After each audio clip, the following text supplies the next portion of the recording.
What is a necessity aesthetically that you have to work at Hooters? Breasts? No. You can fake titties. Okay. Gym socks to get your titties. Okay. You have to be a certain weight.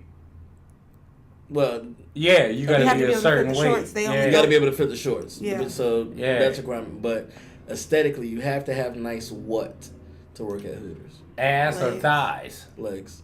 You have. Oh, and I'm a legs man. If your knees is fucked up. I love legs. They will not hire you. I love legs. I'm not a breast man. I can give a fuck about breast.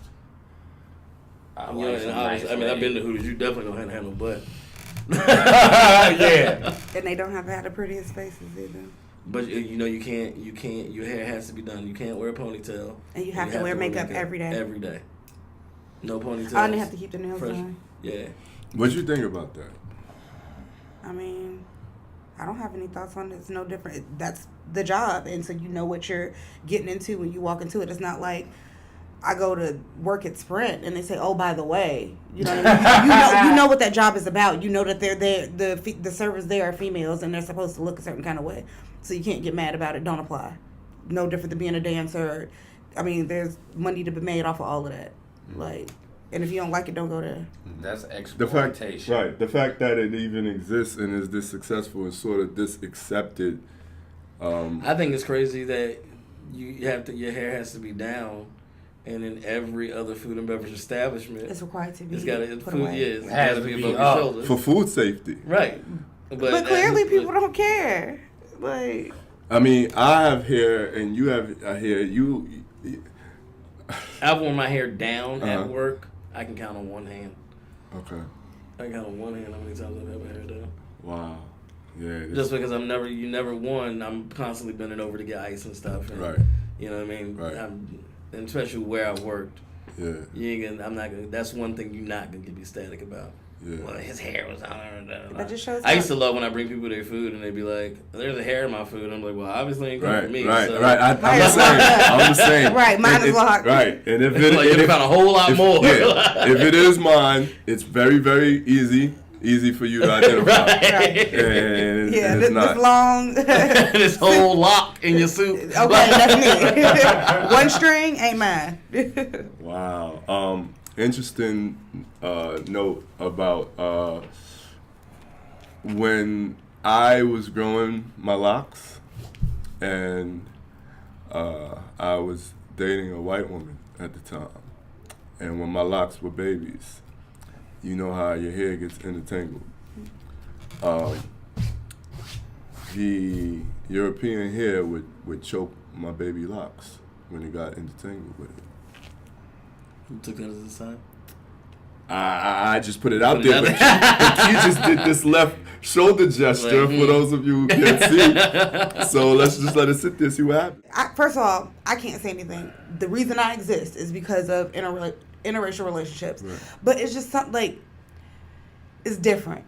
Like, it's one thing to, it's a big difference between sympathy and empathy. Right. And when it comes to the cause, when it comes to the struggle, when it comes to the movements that we make, it's dope that you can stand beside me and support me, but you really don't know what we're going through. You don't understand that gut-wrenching fear that happens now because of the society we live in when we see them blue and red lights behind us.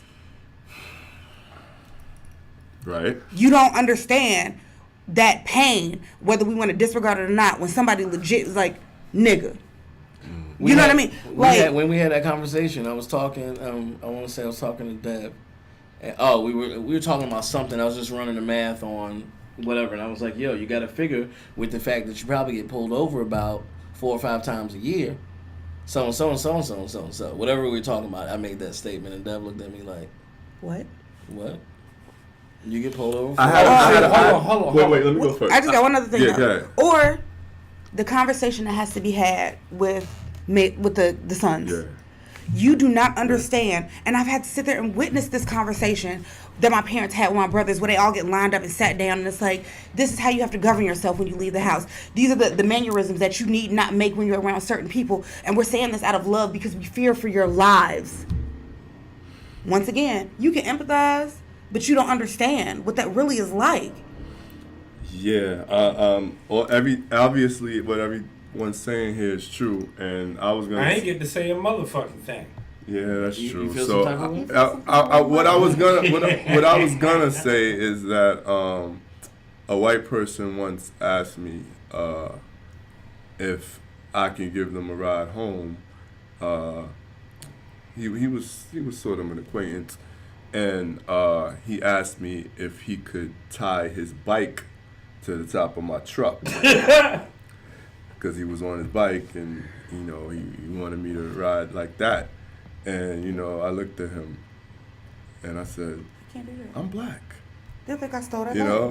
And I mean, it was it's sort of sometimes shocking how disconnected people can be. But go ahead, Marco. Oh, you know what I ask white people all the time? What's that, Marco? When you get pulled over, okay, hold on. When you get pulled over, what's the first thing they ask you? License registration. Mm-hmm. That's what they ask them. Every time I get pulled over, every time I've gotten pulled over, you got any drugs, guns, bombs? You get asked that first. Grenades in the Or car. I'll get asked. No, I don't. Is this your car? Is this your car? Yeah, and stuff like that. Yeah. And then, What can you you doing please out hold tonight? on now? Where you going? Yeah, where you going? Hold What you doing on. out No, tonight? can you please step outside real quick? Is it okay if we search the car? No. Wait a minute, hold on, cuz. What did I get pulled over for? You know what I'm saying?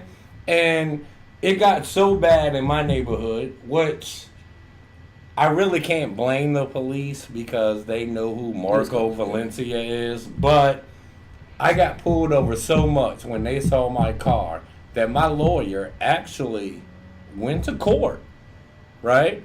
And told the judge, if they pull my client over one more time, just one more time, without having a probable cause, we're going to file a lawsuit against the city of Virginia Beach.